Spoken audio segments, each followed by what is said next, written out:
Hello and welcome to Rando Tech Info. Today we're talking about the new Moto Edge Plus, Motorola's newest, latest, greatest flagship. In fact, it's the first true flagship they have released in quite some time, if you don't count the Razr, which was released earlier this year, which is more of a niche device at $1,500.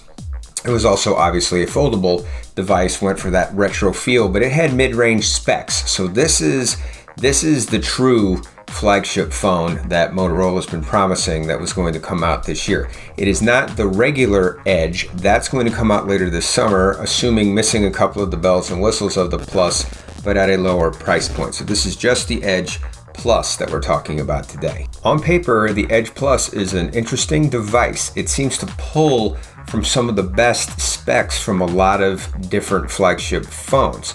It even has some things that other flagship phones don't have. So starting with the screen, which is kind of the main feature of this phone, it is called the Edge after all.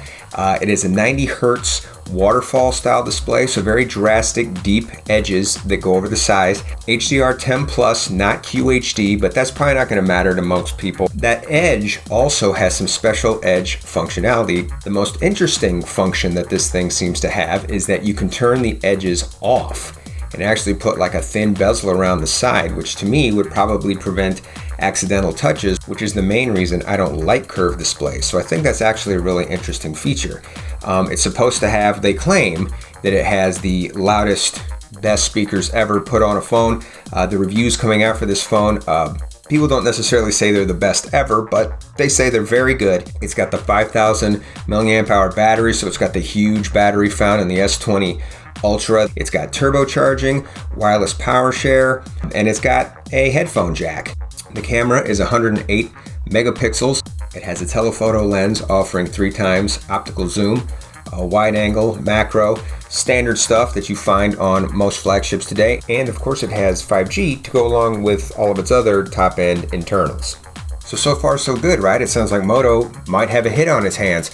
It's got all the latest, greatest specs of most other modern day flagships, and it's offering it for $999, so that $1,000 price point, which is the cheapest S20 you can buy right now. It's only a little bit more expensive than the base model of the OnePlus 8 Pro, so this sounds like it could be a viable option for a lot of people, except it isn't. This phone is only going to be sold in Verizon carrier stores. So I do my best on this channel to stay positive. I don't like to bring a lot of negativity to things. But man, this decision is really, really questionable. As I said before, this is Moto's biggest phone that they've released in quite some time. This is an important device for them, and it's almost like they don't want to sell it. This is very similar to what Google did with the Google Pixel when it first came out. The first couple of years they were selling Pixels, they said it was exclusive to Verizon and you could only buy it in Verizon's stores. And I don't think the Pixel line has ever recovered to this day. I think that exclusivity destroyed their sales. The fact you couldn't go into a T-Mobile or an AT&T or a Sprint store and pick that phone up, I think destroyed its sales early on. And that was an important phone for Google. That was when they made the jump from the Nexus to the Pixel, and I think it killed it. And I think Moto is going to do the same thing to their phone with this. People are not going to switch to Verizon to get this phone, not when there's similar offerings out there from other people. And in fact, this is actually a worse situation than with the Pixel, because at least with the Pixel, you could go on Google's store, you could go on their online store and buy the Pixel unlocked. So it wasn't actually a Verizon exclusive. It was the only carrier store you could go into and buy the phone, but you could get one unlocked straight from Google. You will not be able to do that with the Edge. The Edge is only available at Verizon. You will not be able to get this phone unlocked even through Motorola. So why Moto is doing this, I cannot even imagine. Like I said, it's almost like they don't want to sell this phone. I think it's a very questionable decision. If you are on Verizon and you want to get this phone, clearly it's going to work for you. It's going to work on all the bands. You're going to get great service. On paper, it should work for the other carriers. You just can't buy it for the other carriers. So, if for some reason you get this thing paid off and it winds up being unlocked, 1 or 2 years down the road or whatever, you can get Verizon unlock it for you. you should be able to take it somewhere else and you should be able to use it. But I mean, who's going to want to go through that kind of trouble?